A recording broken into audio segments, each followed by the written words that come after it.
Piliin mo ang Pilipinas. SSS, sarili mong pera. Pinapalon sa'yo. Piliin mo ang Pilipinas. Kukuha ka ng valid ID, pero hahanapan ka muna ng valid ID. Piliin mo ang Pilipinas. Kapag late may kaltas, pero kapag may OT, thank you na lang. Piliin mo ang Pilipinas. Tumataas ang presyo ng bilihin, pero ang sahod, ganun pa din. Piliin mo ang Pilipinas. First job mo, pero hahanapan ka muna ng 3 years work experience. Piliin mo ang Pilipinas. Kapag maghuhulog ka ng pera, wala nang kuskus balungos. Pero kapag magki-claim ka na ng pera, marami ng requirements na hihingin sa'yo. Piliin mo ang Pilipinas.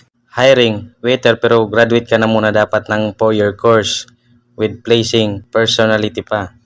Ikaw, anong na-experience mo bilang Pilipino?